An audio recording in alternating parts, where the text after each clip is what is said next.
Last 8 years, Dan Duvall has run a sober living center for about 30 homeless people on his 72-acre ranch.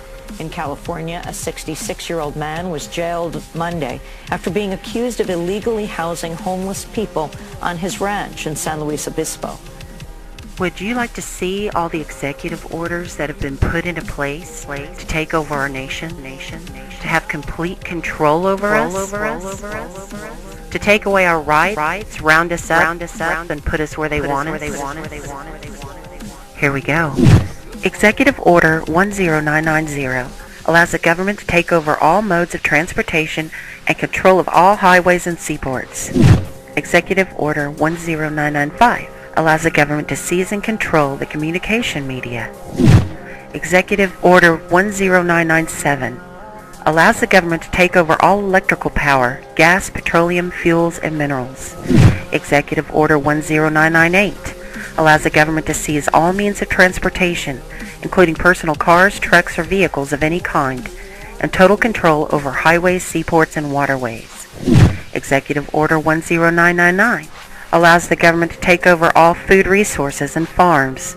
Executive Order 11000 allows the government to mobilize civilians into work brigades under government supervision. Executive Order 11001 allows the government to take over all health, education, and welfare functions.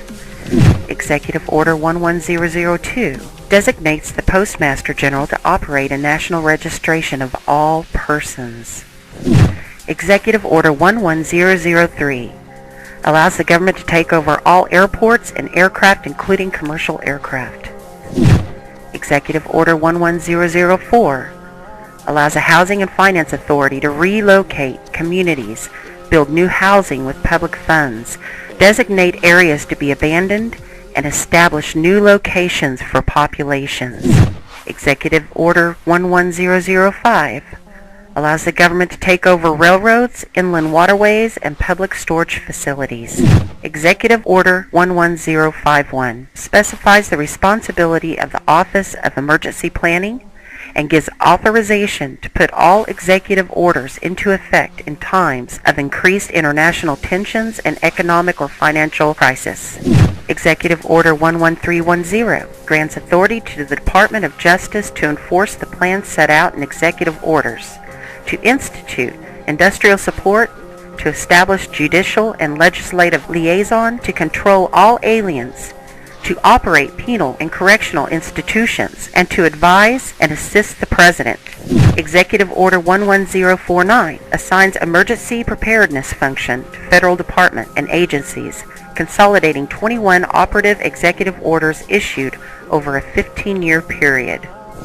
Executive Order 11921 allows the Federal Emergency Preparedness Agency to develop plans to establish control over the mechanisms of production and distribution of energy sources, wages, salaries, credit, and the flow of money in U.S. financial institution in any undefined national emergency.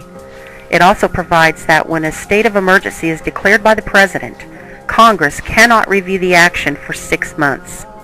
The Federal Emergency Management Agency has broad powers in every aspect of the nation. General Frank Salzito, chief of FEMA's Civil Security Division, stated in a 1983 conference that he saw FEMA's role as a new frontier in the protection of individual and governmental leaders from assassination and of civil and military installations, from sabotage and or attack, as well as prevention of dissident groups from gaining access to U.S. opinion or a global audience in times of crisis. FEMA's powers were consolidated by President Carter to incorporate the National Security Act of 1947 that allows for strategic relocation of industries, services, government, and other essential economic activities, and to rationalize the requirements for manpower, resources, and production facilities. The 1950 Defense Production Act gives the President sweeping powers over all aspects of the economy. The Act of August 29, 1916 authorizes the security of the Army in time of war to take possession of any transportation system from transporting troops material, or any other purpose related to the emergency.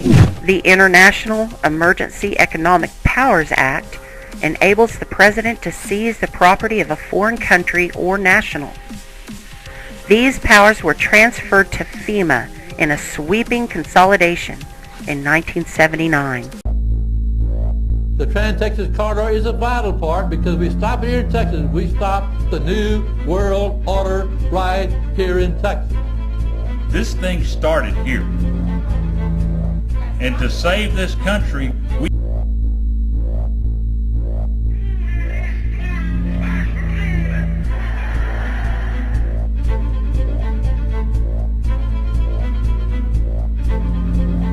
There is a chance for the President of the United States to carry out a phrase his father used, and that is a New World Order.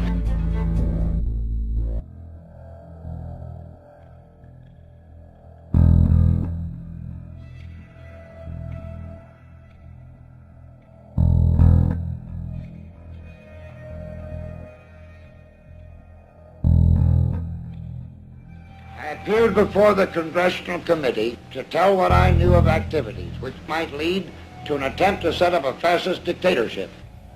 The potential for the disastrous rise of misplaced power exists and will persist.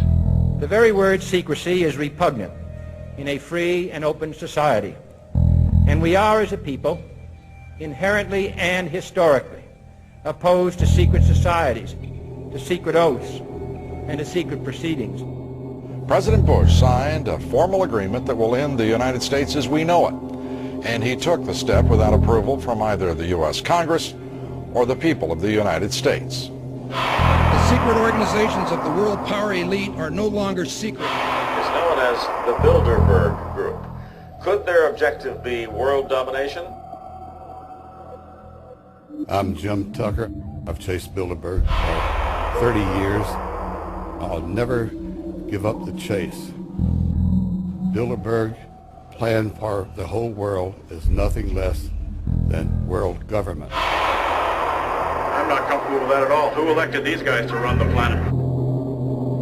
They are the elitists. They feel they should run the world for their own selfish interests. Now we can see a new world coming into view. A world in which there is the very real prospect of a new world order. Bilderberg is making great progress toward a world government, and only an educated, informed public can stop them in their tracks. It's good to be back at the Council on Foreign Relations. As Pete mentioned, I've been a member for a long time and was actually a director for some period of time. I never mentioned that when I was campaigning for re-election back home in Wyoming. Let us never tolerate outrageous conspiracy theories. Everything is set into place. In which every human being on planet Earth is ultimately responsible to policies that are being formulated at the international level. It is a big idea, a new world order.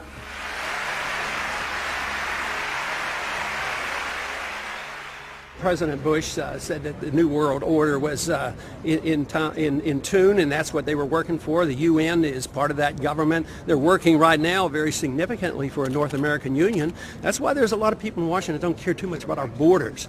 They have a philosophic belief that national sovereignty is not important. It's also the reason I have made very strong suggestion that we need not be in the United Nations for our national security.